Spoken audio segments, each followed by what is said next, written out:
그래서 아무래도 이제 궁금한 것은 그때 회담 어떻게 했냐, 회담 분위기 맞습니다. 어땠냐. 맞습니다. 이게 이제 궁금할 것 같은데 양쪽이 다 이해관계는 첨예하게 이제 대립되기도 하고 맞습니다. 서로가 이제 꼼수가 있어서 한 건데. 분명히 이제 그럴 텐데 예. 키신저 입장에서 봤을 때 굉장히 놀라웠다고 이제 얘기하는 게 뭐냐면 중국 측의 태도가 너무나 태연자약할 정도로 여유로웠다는 거예요. 네.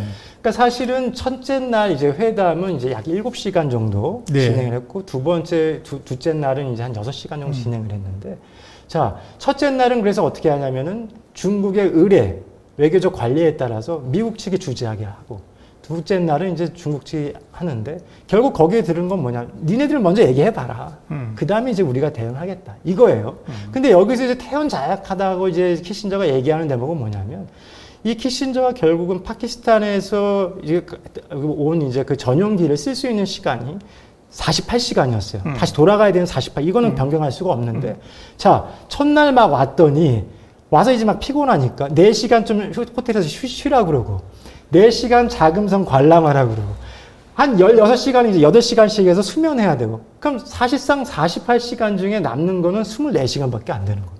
아니 이제 20년 만에 처음 이제 만나가지고 첨예한 국익에 대해서 논해야 되는데 28시간을 그냥 날린다? 키신저 입장에서는 좀 당황스러운 거예요. 그러니까 이런 부분에 있어서 중국이 굉장히 태연자약한 그런 여유로운 그런 태도를 보이는 것이 굉장히 특이했다.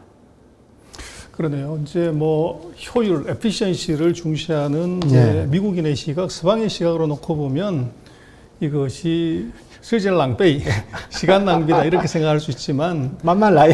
그래서 중국 같은 경우에 이제 포카페이스잖아요. 맞습니다. 앞에서 얘기하는 것과 뒤에서 행동은 다른 것이고. 맞습니다. 또 뭐 우리가 얘기는 하지만 뭐 먼저 코피 나면 지는 거고 먼저 울면 지는 건데. 맞습니다. 이 결국은 중국이 전형적으로 보여주는 이제 위장술, 만만라이. 맞습니다. 우리는 여유가 있다. 여유가 있다. 이제 그것이 아마 처음 중국을 접하는 이제 키신저한테는 맞습니다. 굉장히 특이한 인상, 특이한 느낌을 줬을 거는 같아요. 그러니까 막 이제 와서 성과를 가지고 돌아가야 되는데, 그렇죠. 자, 중국 측 입장에서는 급할 게 없다는 거예요. 너 아무것도 안 갖고 돌아가면 거의 결국 네가 이거 바이탕 괜히 온 거잖아요. 그렇죠. 그러니까 얼마나 그 심리적인 압박을, 무언의 압박을 보냈을까, 그것도 생각이 좀 됩니다. 그러네요. 그래서 유명한 표현이 바로 키신저 방문을 그 예. 48시간의 운명이다. 맞습니다. 이제 그렇게 표현을 했다죠. 맞습니다. 그러니까 사실상 우리가 다 아다시피 이것이 계기가 돼서 79년대 미중 수교가 됨으로써 국제관계, 국제 질서가 새로운 국면으로 전환되는 그렇죠. 이제 그게 되는 것이고요. 두 번째는 이제 키신저 본인으로 봐도 이 성공적인 비밀 특사를 통해서 72년도에 닉슨 방문하고 73년도에 국무경 되잖아요.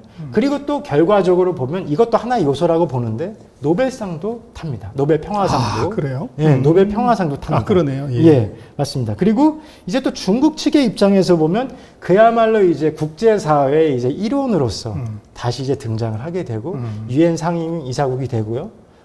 그 다음에 이제 유엔 안보리 상임 이사국에 이제 그 지위 복귀를 하고 대만은 자연스럽게 퇴장을 하는 그런 이제 운명의 시간 48시간 동안 이루어졌다. 그러네요. 중국으로서는 이제 키신저를 접대하고 이제 대접하면서 예. 대만이라는 것을 국제 무대에서 퇴출시키는 이제 그런 맞습니다. 실리를 이제 확실하게 얻은 거네요. 맞습니다. 그러네요. 근데 이제 뭐 재밌는 말 중에 하나가 중국이 아니라 키신저 박사가 하오커 전략 예. 이제 이런 표현을 맞습니다. 쓰는데요. 예. 이거 조금 설명해 주시면 좋을 것 같아요. 예. 제가 여기서 이 또 화이트보드를 보시면요. 네. 이 새로운 무기인데요. 예, 이게 좋습니다. 하우커가 그야말로 이게 객이잖아요. 손님이잖아요. 그렇죠. 손님을 잘 대우한다는 거예요. 그렇죠. 그러니까 우리가 잘 알다시피 유붕자원 방래. 친구가 먼 곳에서 왔어요. 손님이야. 그럼 당연히 예를 다해서 대우해야 되잖아요.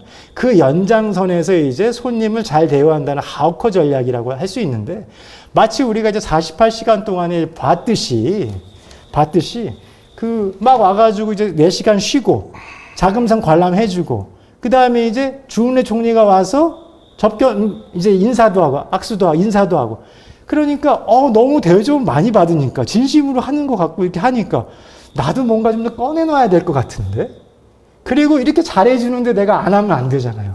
압박이 되는 거죠. 자연스럽게. 그렇죠. 그래서 뭐 계급이 깡패라고 맞습니다. 결국은 이제 주은래는 이제 넘버 투 총리 장관보다 높은 수준이고 맞습니다. 또 이제 당시로 놓고 본다고 하면은 이제 뭐 키신저 같은 경우는 이 위에 뭐 장관급이라고 하면 예. 위에 뭐 우익도 예. 보면 이제 부통령이 있고 대통령이 있고 맞습니다. 차관급으로 이렇게 하면 3개? 예. 그렇죠. 맞습니다. 그렇게 보면은 이게 세 등급이나 높은 이제 고위급이 직접 와서 맞습니다. 이제 이 얘기를 하고 접견을 한다고 하는 것은 어떻게 보면 이제 그때 기준으로 보면 굉장히 영광이었을 수도 있고 또 어떻게 보면 약간의 감동. 물론 중국은 이제 짜고 치는 이제 맞습니다. 고스톱인데 그랬을 수가 있을 것 같아요. 충분히 그럴 수 있을 것 같습니다. 그러네요. 예.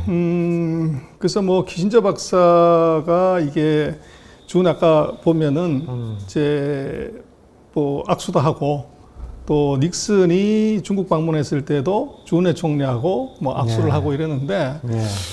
이걸 좀 관찰을 해본다면 악수는 도대체 어떤 의미인가요 지금? 그러니까 사실 이제 우리가 전시했던 전학상 때도 잠깐 언급했었는데요. 1954년도에 한국 전쟁 이후에 미국에서 제네바에서 미중 이제 그 회담하면서 이제 포로도 교환하는 이런 얘기도 했었는데 당시에 이제 댈러스 미국 국무경이 주은래 총리가 이제 악수하자고 한 걸 거부했어요.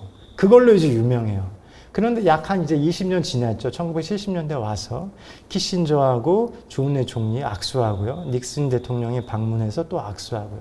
그러니까 이제는 과거처럼 미국과 중국의 관계가 적이 아니라 서로 이제 뭔가 마주 보면서 하나의 방향을 보면서 국제정세도 논의할 수 있는 아까 화면에서 잠깐 나왔습니다만 소파에 평행으로 앉아서 얘기할 수 있는 그런 어떤 새로운 파트너십의 시작이다.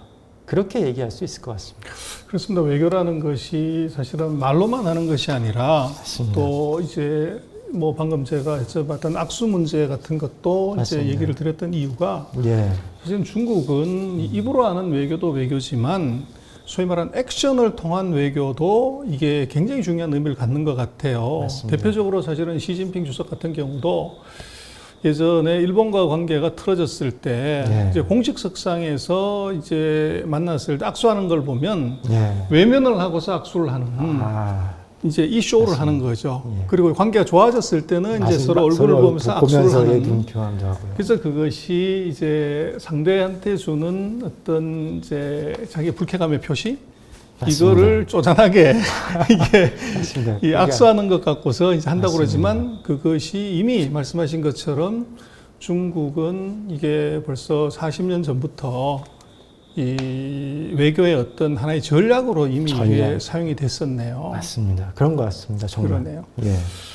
그래서 뭐 지금 올해 98세가 되신 이제 키신저 박사 뭐 이제 너무나도 유명한 인물이고 또 오늘의 미중 관계가 지금 이렇게 극으로 치달은데도 그 단초는 사실은 키신저와의 수교가 이제 문제가 됐었던 거죠. 맞습니다. 그래서 결국은 뭐 키신저라는 사람을 빼고는 미중 관계를 얘기할 수가 이제 없는데 그건 너무 재밌는 얘기들이 많았던 것 같아요. 그래서 맞습니다.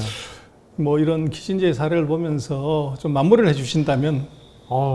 저는 사실요 한편 정말 이렇게 위대한 인물의 어떤 삶의 궤적을 잠깐이지만 이렇게 추적을 해보면서 느낀 게 이렇게 어떤 리듬을 그려보니까 이런 게 아니라 굴곡이 좀 이렇게 크게 있다는 거예요.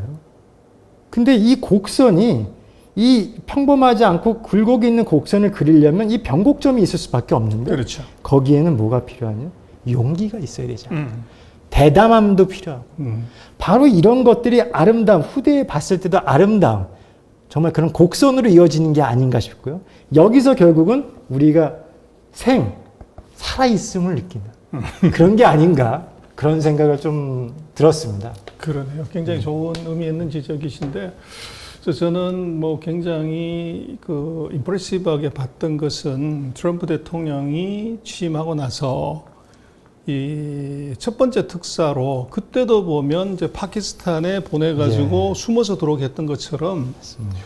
이 닥터 키신저를 뭐 중국의 무슨 외교학회인가 무슨 거기에 세미나에 참석한다. 예. 그런 명분으로 보내서 맞습니다. 아까 사진에서 보여주신 것처럼 시진핑하고 이제 회담을 하면서 시진핑의 속내를 예. 이제 읽고 전하는 메신저 역할을 하는 것을 봤는데, 근데 그때가 이미 90대 중반이란 말이에요. 근데 정말로 90대 중반의 어르신이 비행기를 열 몇 시간 타고 이제 간다고 하는 것, 그 생각만으로도 그거 쉽지가 않은 거죠. 맞습니다. 그래서 결국은 조국과 민족을 위해서라면 이제 노고를 이끌고서 그 자기의 최선을 다한다고 하는 것, 이게 이제 어떻게 보면 미국의 정신이고 또 오늘의 미국을 있게 한, 또 미국 외교를 있게 한 이제 뭐 정신 이런 게 아니었던가 싶고, 또 결국은 그걸 바라보면서 이제 있는 미국의 외교관들, 예. 이제 어떻게 보면 좋은 벤치마크 대상이 되겠죠. 맞습니다. 그래서 그렇게 놓고 보면 키신저라는 인물은 뭐 국제 금융에서도 이 달러를 휴지 조각에서 다시 황금 조각으로 만든 맞습니다. 이제 위대한 인물이기도 하지만 예. 또 외교 측면에서 미중 관계에서도 또 정말로 우리가 깊이 되새겨 볼 만한 인물이었던 것 같네요. 또 중국 외교에서도요. 네. 만약에 키신저를 보면 제가 이 책 뒷부분에 끝날 때까지 끝난 것은 아니다라는 이제 표현을 썼는데, 중국의 입장에서 키신저도 마찬가지로 이분이 생을 다하는 그 순간까지 끝까지 활용한다. 인재를 끝까지 활용하면서 미중 관계 돌파구로 전략적으로 또 활용하는 측면도 있다. 그런 그러네요. 생각도 듭니다. 그러네요. 예, 뭐 날이 갈수록 점점 더 재밌는 얘기, 숨겨진 얘기들, 또 많은 시사점을 주는 이제 얘기인 것 같습니다. 예, 오늘 또 그 중국 박사들이 얘기해 준 진짜 중국 이야기, 이육봉 박사의 중국 정치 이야기였습니다. 또 다음 시간에는 또 더 재밌는 얘기를 기대하겠습니다. 오늘 나와주셔서 고맙습니다. 감사합니다.